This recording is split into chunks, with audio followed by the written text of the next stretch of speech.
Well, hello there, YouTube. Welcome to Microsoft Flight Simulator. So today we are here in Papa Westray. We are, there you go, you see, Papa Westray, it's confirmed. We are here on a Medevac flight on behalf of Scottish Air Ambulance Service.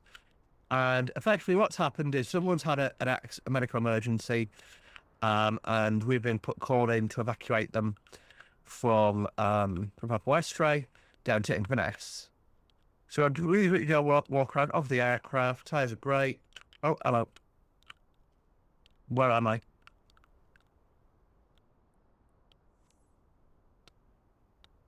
So yeah, struts are good. Hey, buddy. And yeah, my static works are blowing in the wind, which is fine. Basically, everything's just visually fine. And you've done the other side whilst we were waiting for the paramedics crew to arrive. So we're gonna hop on. As you can see, you're sitting next to me. You've got your uniform finally, and there's someone back there who's having a particularly bad day. So we are gonna just set that to idle. I want to set my fuel to low idle. I could set that at feathered, really, couldn't I? We'll do that maneuver. Now, battery on. Still power on, see if that actually connects to anything. Now, beacon light on, strobe light on.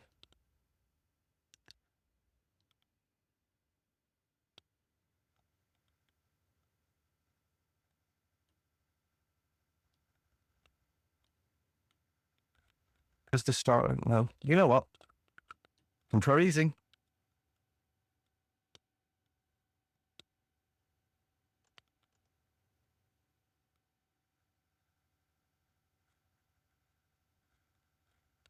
So whilst you start the engines, I'll program the flight planning. TARS system test. Okay. Awesome. I'm going to scrap my iPad actually and import it. So there was a way to. So really, it's heading like 200.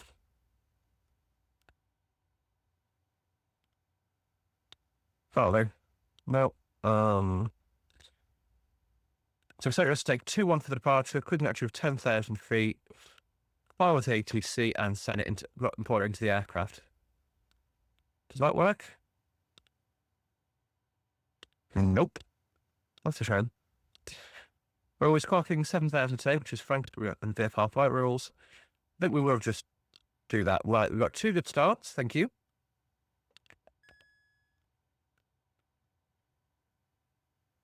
I should crack the throttles and taxi off. Now I want to take off. Let's quickly put the external cameras. I slowly taxi away.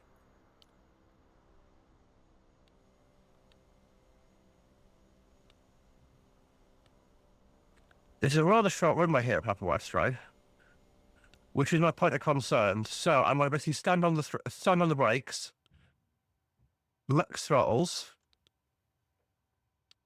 So now for is that parking? That's parking.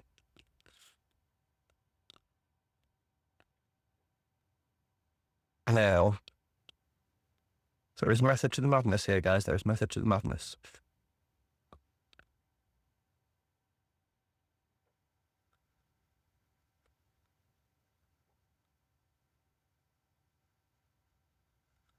Right, everyone in the back's ready for takeoff? Yeah, roger. Okay, let's go.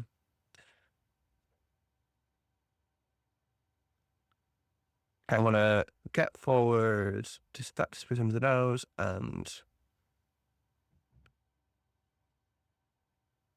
I'm going to do flap 1, flap 2.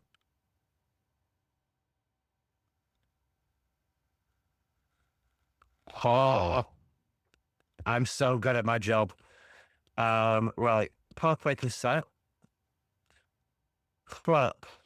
See, good job I checked that now. I'll actually use approach flap for this takeoff to give us the best sort of short for performance. I set the throttles to high idle. Although, sorry, the engine position high idle. Full. We're going to hold the toe brakes, release the parking brake.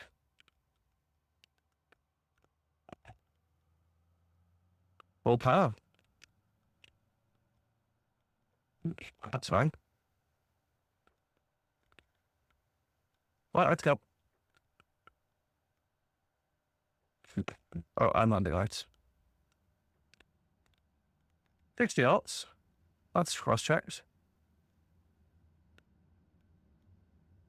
80. Rotate. Woo! Tap the tail brake. Sliding gear comes up. And we climb away.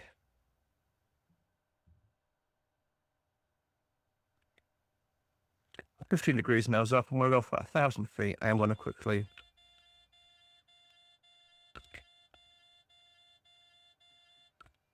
Thanks, game. Okay. Well.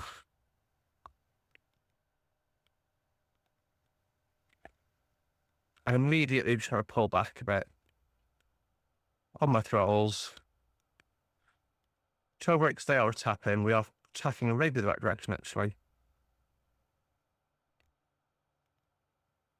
So I'm going to just continue pitch hold at the moment. Oh, sorry. No. Off. Right. Run lights, they can go off because we're clear of the field now.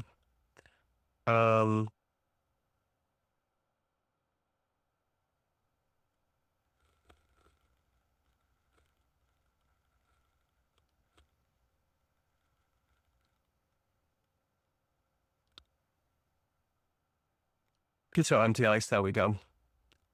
And that gives us no conflict. Right. We're at 3,000 feet. We've got no altitude restrictions based on who we're transporting. So sometimes, for example, if a patient's got a collapsed lung, they might tell you to fly as low as you can.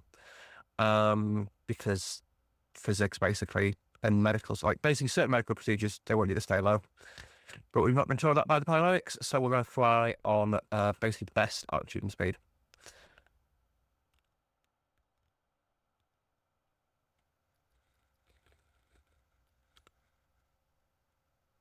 Inverness is 30 degrees, so about heading 200. So what we'll do is actually scroll that in the box.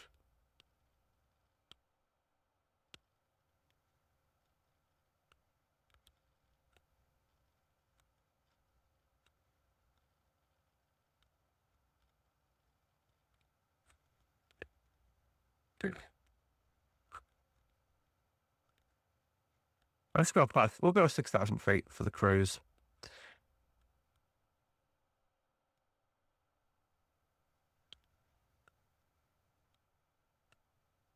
Heading mode.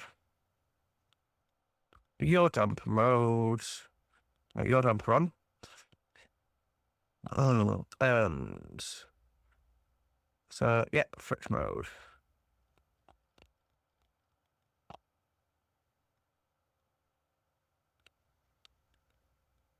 Please work.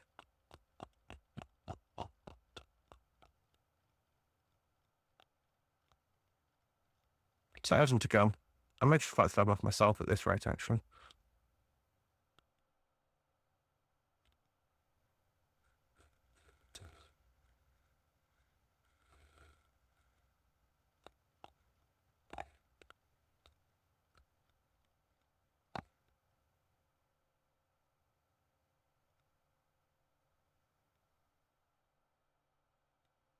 Well, flying. Just letting the aircraft actually fly itself a bit here. Yeah, that's fine heading. So this is where we are. This is where we're going to. So you can see there's sort of just off the top of the UK mainland. We'll go right over the top of John O'Groats, which is the most northern point in mainland Britain. And basically fly down all the way to Inverness. Now, our UTM route is not particularly long. It's quite cool.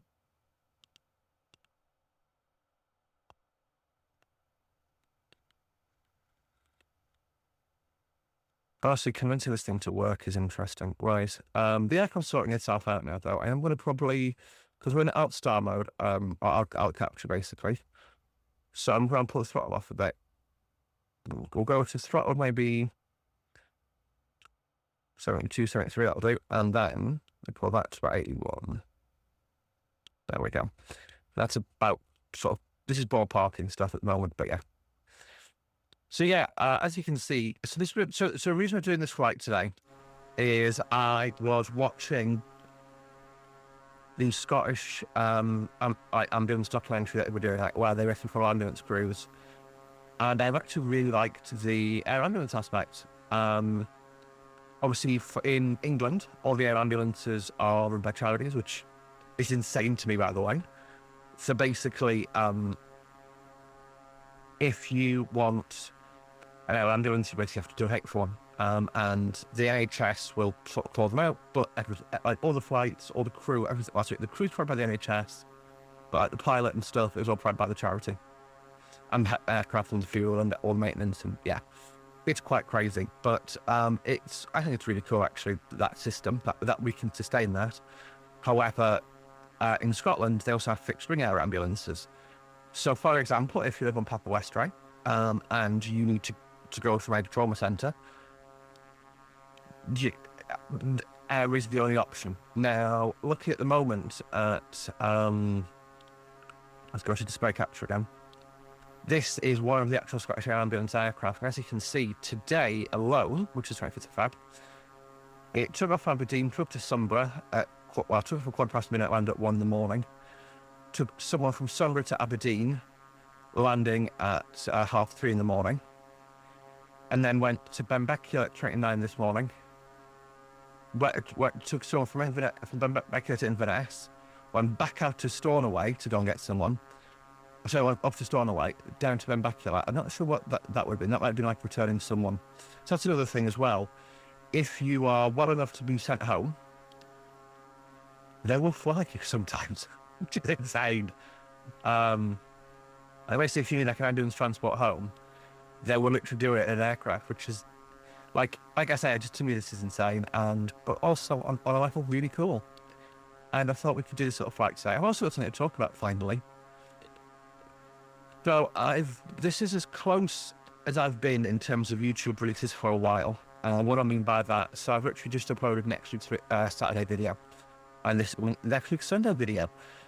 Reason for that is I've been, mental health wise, I've been went down a bit of a hole after, so I'm up to Christmas, and then so yeah, Christmas pretty light, sounds pretty light right away, and now I'm a bit sad to just simplify things, and I had a really crap week. So I got, I basically had a crap day at work on an overtime shift I did. Got home, went to sleep angry. It's the politest way I can describe it. And I woke up with a toothache. I sort of took paracetamol thinking it was just a toothache, like a bit of like tension toothache, like, you know, when you fall asleep grinding your teeth. Yeah. Anyway, I woke up the next day, it was still going on. I woke up, it was still going on, took paracetamol, but nothing of it. Had a bit like tension sort of things, like almost like, I don't know, swelling in the area. Anyway, and then the next day I went for blood tests. So it was for my HRT. Had my blood tests. And on the way home, so I noticed my face was feeling a bit swollen, like sort of from, so the frontal area is like my front like K9, and the tooth that's like in front of that. I felt a bit sore, I felt a bit weird, and I just thought, oh, it's just like, it's angry basically. I went for an afternoon nap, woke up and most of my face was swollen. Had my laser appointment the next day, and literally had swelling from sort of my upper lip, right the way up under my eye, right down to the side. I ended up sort of giving in, deciding that I was going to have to achieve and going to see a dentist on Friday, and having 2 teeth pulled. Now, that was a really hard week for me because I am generally someone who sort of had 3 things going on that week that I don't like. Blood draws. I'm not scared of needles, I'm not needlephobic. I understand it's just a necessary part of life. However, I don't like being poked with a needle. right? Simple as. It's one of those. It's on the level of like, it is part of life. I get it, but also, I'd rather it wasn't. Anyway, so that was that. Laser hair removal hurt like hell. So the nurse during the appointment actually stopped it partway through because I was clearly in so much pain. But the best way I can describe the sensation of laser hair removal is on the lower setting that it was on one week when I started. That was basically like being plinked in the face with a rubber band. On the higher setting that that they're working on now, it's sort of like burning your face, basically. That's the best I can describe it. It's your face gets burned. There's bits, it basically hits the black pigments in the dark hair on the face and burns it and kills it and carbonizes it. So it takes longer to grow back, and it basically, that's how it reduces that. Anyway, that hurts like hell. And I have 2 teeth pulled. So as you guys know, I'm autistic. So I'm generally pretty okay. So food-wise, I'm pretty okay with most things. What is a no-go for me is textures. So for example, we love chicken, right? Everyone loves fried chicken. However, fried chicken on the bone, can't do it. The texture of the bone in my mouth literally is making me cringe thinking about it. Yeah. And dentists were no going out, and I did not go to a dentist for far longer than I'm comfortable admitting publicly. But I overcame that, and I think I finally learned the meaning of what doesn't kill you makes you stronger. I'm going to use courage to explain this because this is my best explainer. So, I am a chicken tikka masala kind of girly. What do I mean by that? Chicken tikka masala, I'm not saying it's like my limit for spiciness, but I like the way it tastes, and it's spicy enough. So what I mean then is, it's spicy enough for me. It's not too spicy, it's not spicy enough. It's just right. Sorry. Now, if I go to a restaurant, I'll order that. Now, the next stage up is like a boomer or something like that. Like, it's a bit spicy. It's not too bad, but it's a bit spicy. Oops, forgot that was up. Sorry about that, guys. Anyway, that is probably what I should try, right? That is what doesn't kill me stronger. It's not going to make my mouth fall off, but a little bit spicy that I'm comfortable with, but you can get used to it. And that's what that week was for me. I also had a really bad chest infection, which sucked. Let's just check where we are on the fly pad. Yeah, we're reducing the chunk away there. So this is giant growth. So this will be, I think this is it here. So this area here somewhere. I'm not sure which point it is. Looking at the map, that's the island. So it's this area here, giant growth. So that's the most northern point in Great Britain. Oh, that's cool. I believe this area to White Patch is bombing range. Yeah, it's bombing range for the RAF. Can't remember the name of it now. It's just a tiny rock that the RAF likes dropping bombs on. It's a good practice for anti-shipping attacks, I guess. We're at 6,000. We're at 177 knots in the cruise. Just checking the aircraft's doing okay. Prop RPMs are high. I should drop us to...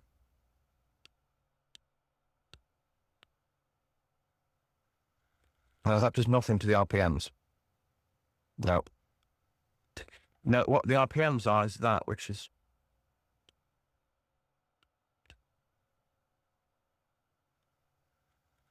Basically, dropping the RPMs a little puts less tension on the engine, less pressure on the engines. We've got headsets, which you're wearing, but it's an oxygen mask. So the oxygen masks from these are really cool. There's basically a push button on the side, so it's a one-handed application. So obviously, as passengers in a commercial airliner, if you put an oxygen mask on, it's a two-hand job, right? As a pilot, you can't really have that because you're one hand flying the aeroplane, one hand putting your mask on.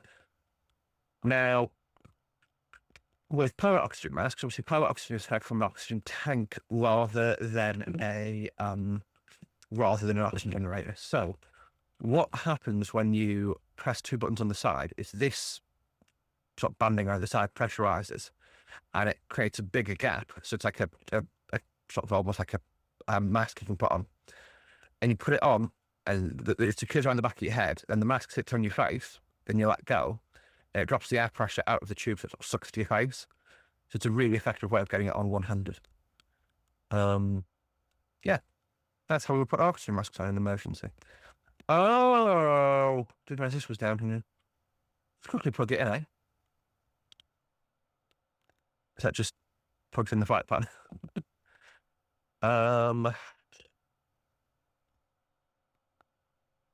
Data range.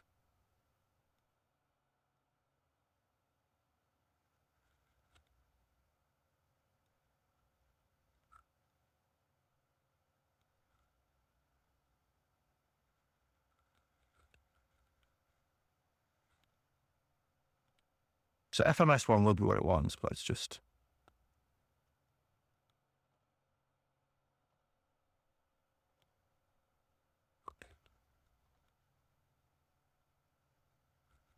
TCAS is on. I'm not sure my transponder's off. I can't really turn it on at the moment, which is frustrating. Yeah, that's fine.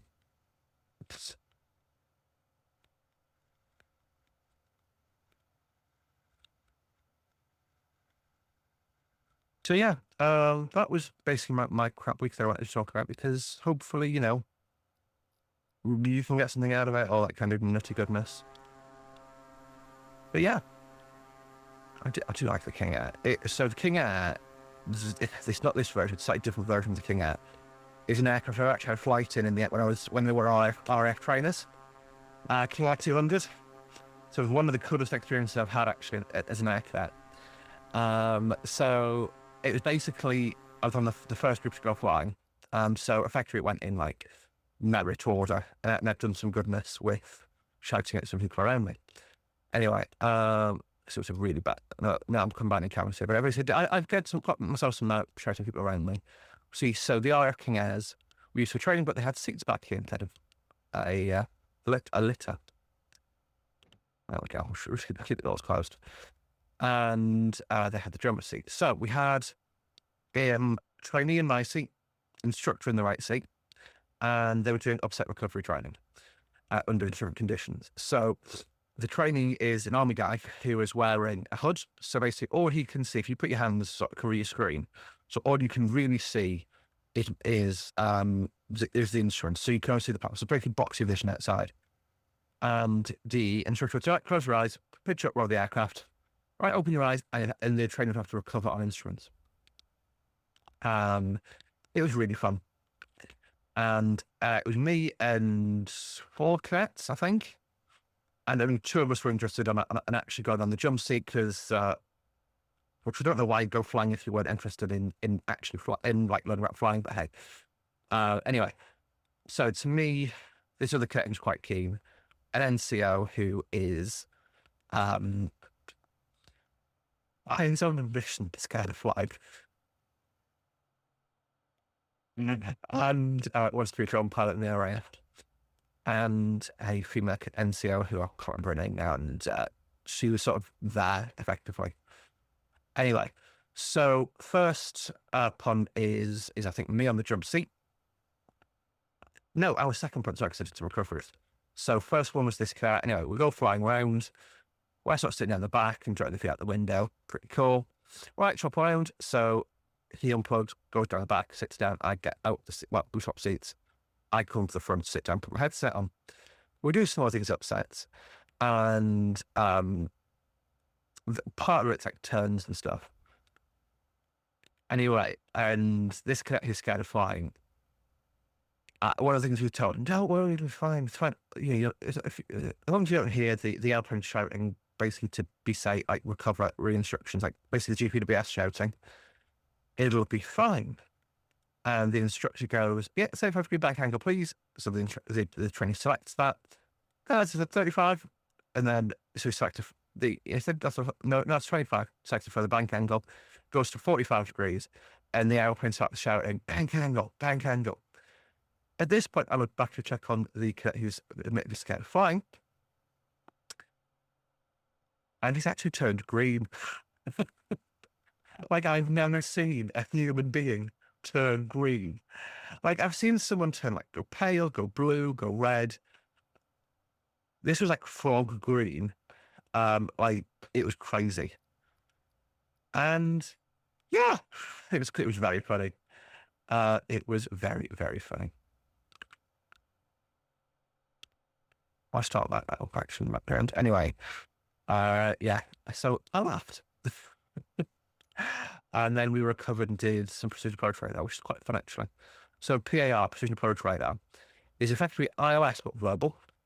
So it's a basically someone in the ATC with a headset on, above glide path, left of glide path, left of glide path, left of glide path, above glide path, on glide path, left of glide, on glide path, right of glide, and just gives you that constant commentary until you land. And yeah, it's the RAF's way of doing things. So you can see we are sort of getting closer a bit. We are a bit to the right, to be fair. So I'm going to pull us maybe 20 degrees right. Just see if we get this up that track, eh?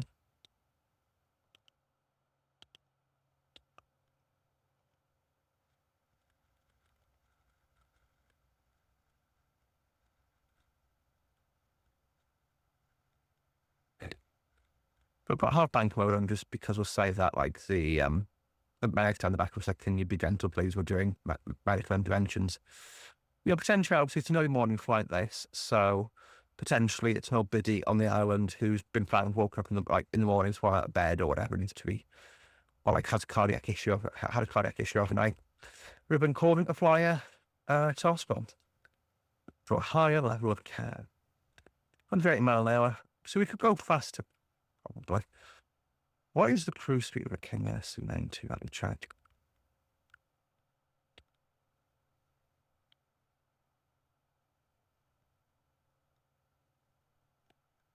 Two hundred 17 knots. Fine. Let's stand up. Stand up, please. So the throttle's up. That goes up. Boof, boof, boof. No. But the 217 knots is our target speed. We can step up a bit.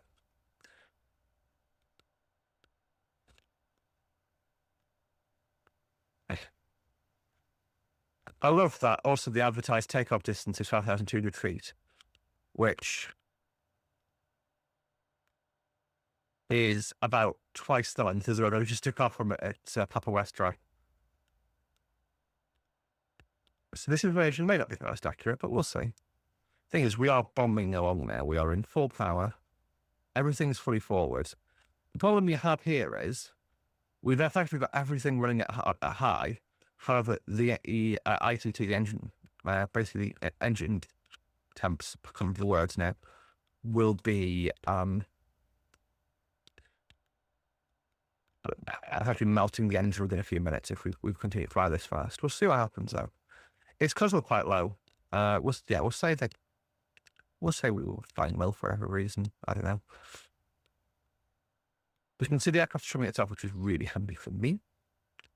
Let's just have a look at this flight pad because I'm not getting any information about my track. So the track sort of has us going feet wet probably over that area. So we're about 3 or 4 miles west east of track. I'm just going to go 210, set my bug to the direct intercept for the for Inverness. We'll land at Inverness and there'll be a hospital. The brain is hard today. We'll fly to Inverness and land, and there'll be an ambulance waiting to transport the patient to hospital.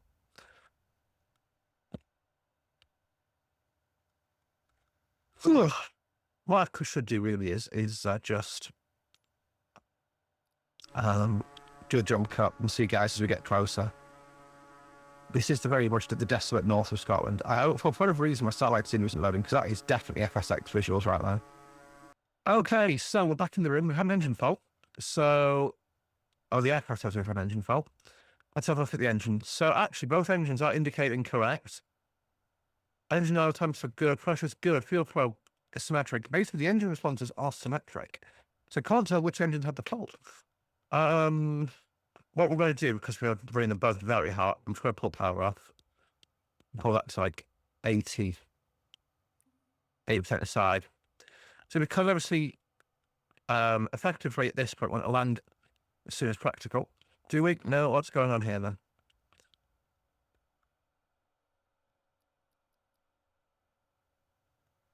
Right, I'm going to just tack to left center line.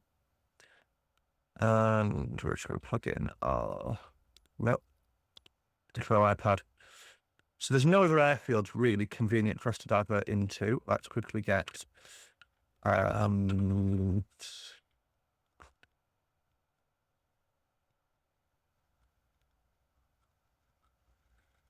actually, let's just use this. Does this work for this? No, I don't think it does.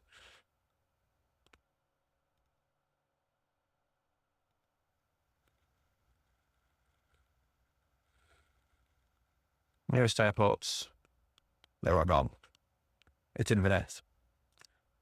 Or potentially Lossy Mouth if you want to. But we are 20 miles away. We should be fine.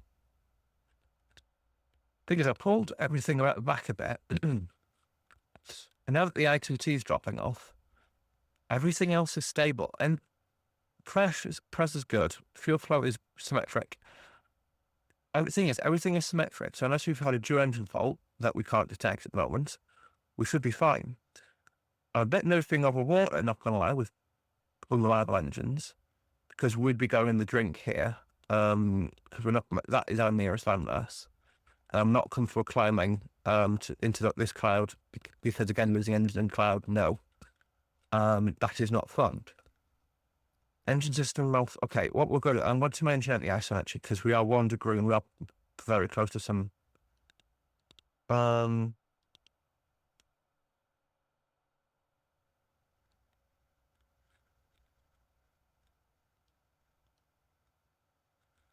So I've got all my ice protection running.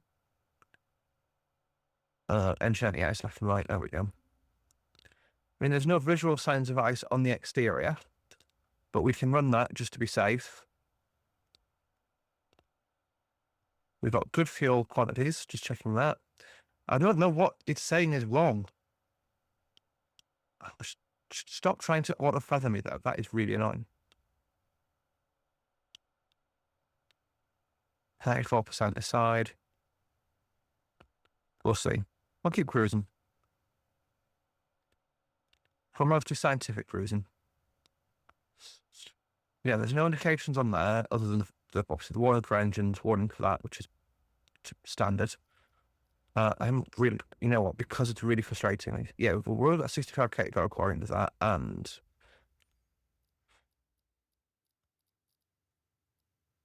auto mixture is off. Yeah, so why is it setting our trim for me? Oh, that's actually quite handy. I want that. Yeah, anyway. Setting back.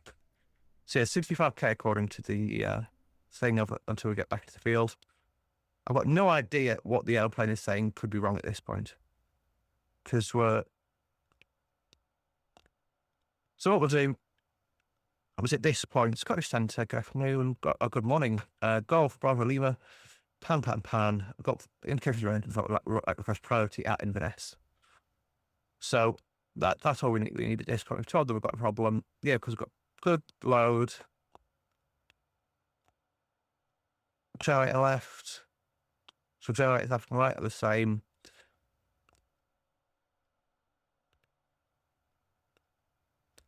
Thing is, if it's indicating the same across all like both generators, that should be fine. And the battery is fine. We're not discharging the battery, so that's expected behaviour. Oh, that's a nice little light tap on. We'll leave those on for the landing now. Anyway.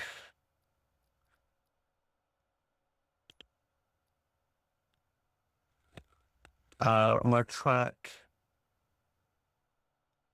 10 degrees right. So we're at 214 on the heading. 214. Which also has the side effect of pulling us closer to land.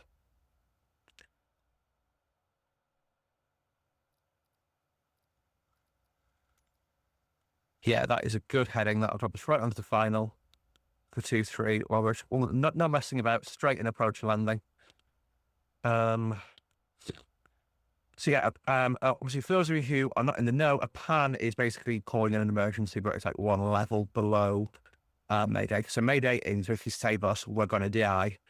But pan is precautionary aviation notice or something like that. What does pan mean? It's accelerated distress measure less urgency than Mayday signal. Yeah. Yeah, it takes out priority. So it's like it's actually, so it does not just aviation. That's fun.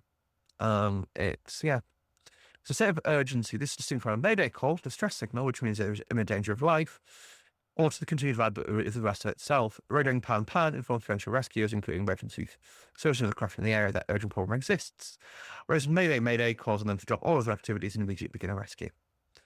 So there we go. So, for example, we wouldn't need the trucks out for this. This is just saying, keep the runway sterile. Don't let anyone else crash on the runway until we get there. And just let us land, basically. Straight in approach, straight landing.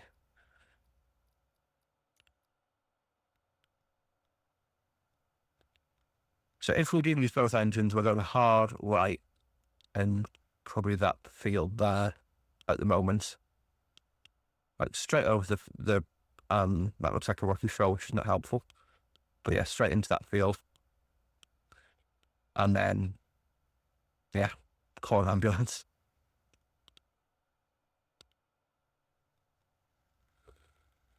It is quite cool looking at this. So we've got 132 knots.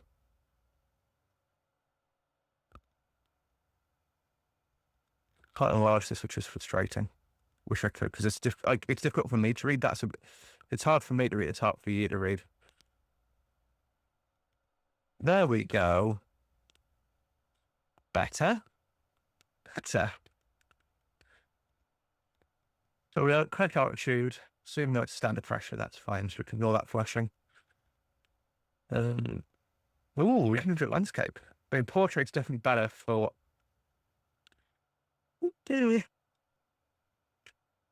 Current flight, but I do like the iPad resource. This is probably one of the best decisions they made with MSFS. So we're gonna handrail around the coast. To be honest, there's a 5 degrees right of track, I think. Left, no fuel transfer. Right, roger. Let's take a look. So, left, no fuel expert. Let's put your tests. That's fine. Both fuel is about balanced. Boost comes strong.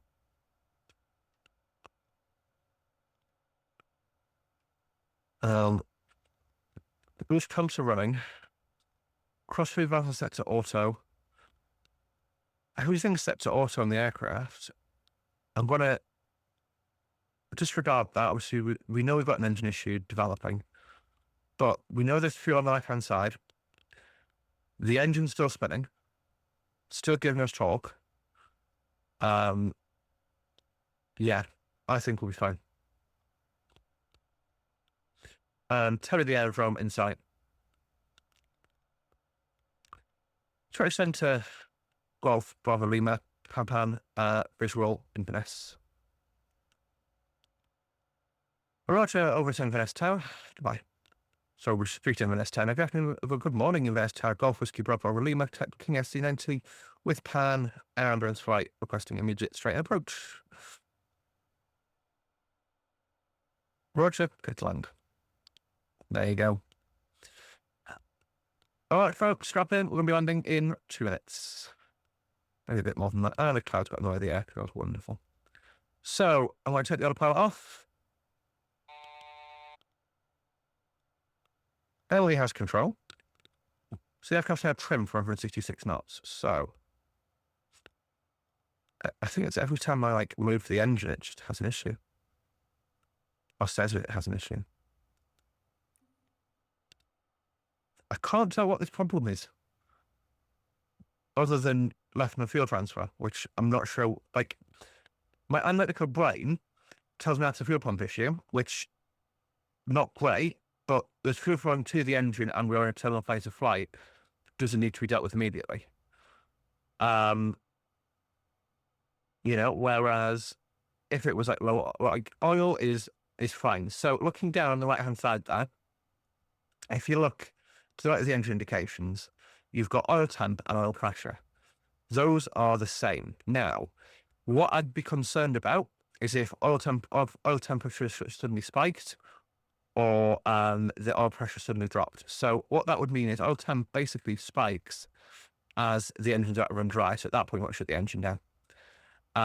Aside from that, there's nothing to worry about here. It's just fine, you know?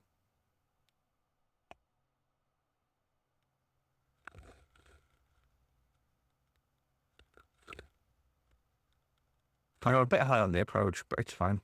We can make it happen. Thing is, we're a bit high, but I can see 2 white, 2 red on the pappies, so we're in a fine place. That's, of course, Inverness down there. So, I was going to grant it is Aberdeen. Sorry about that, people of Inverness.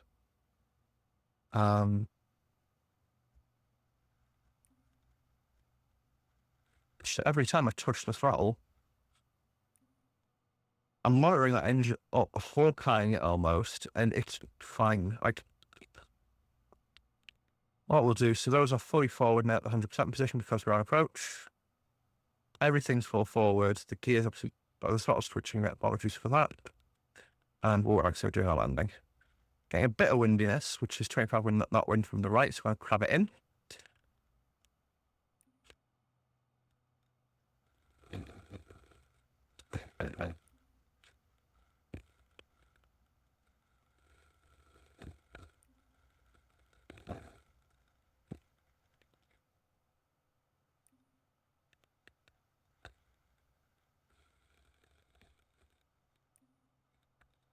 $154 knots.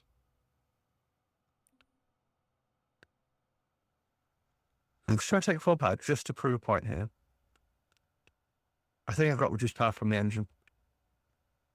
Right, we absolutely need to go straight in here. I want to carry as much energy as I dare.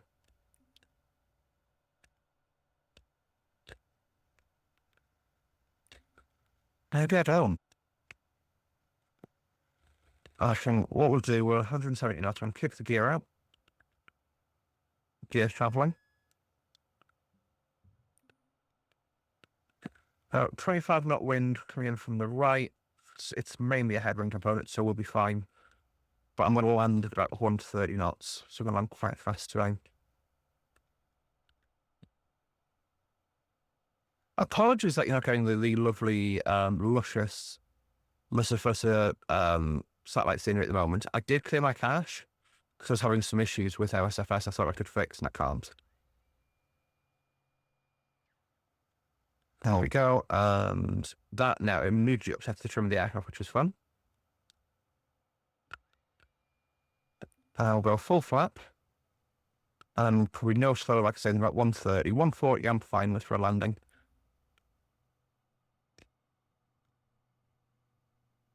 There we go, back and glide.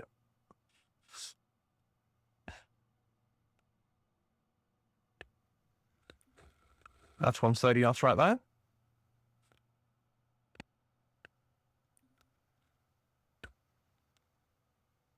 I'll probably make it land from like 2-3.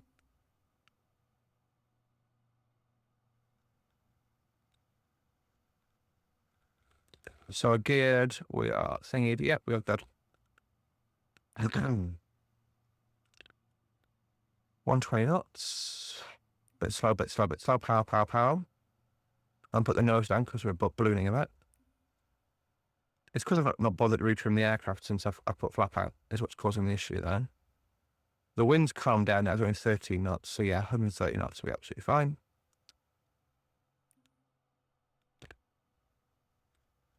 I wish you could see how my hands are dancing on the controls at the moment. Whoa. Whoa, puppies. A little bit high, but it's fine. Thing is as well, like, because of how blustery it is, I'd rather be higher than low, Because if the wind changes direction, I've got a bit more for you to play with.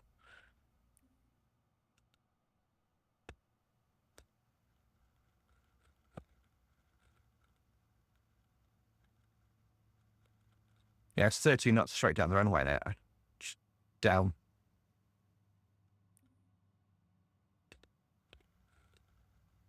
All right, down.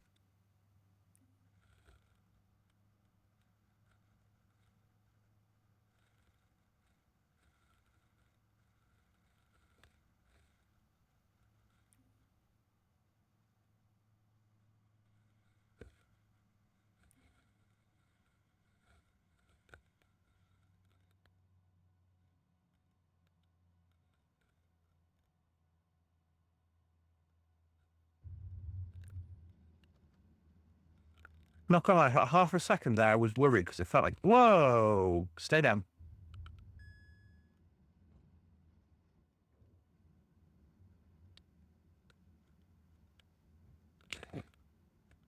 Toe brakes, hard toe brakes. There we go, below 50 knots. We're in flight idle. Flaps come up for that, and that gets bumped to that. There we go. Okay. Ooh, not bad. There you go, Inverness, we've made it.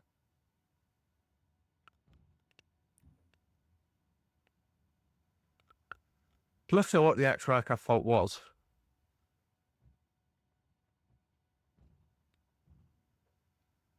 Other than the fuel transfer issue. Which this is the first time I've had an issue actually, I'll fault in MSFS. It does add like a level of stress, doesn't it, to the equation, which is quite cool. I don't know if I've gone to the wrong area here. Surprised S7 allowed out of the rush at the moment.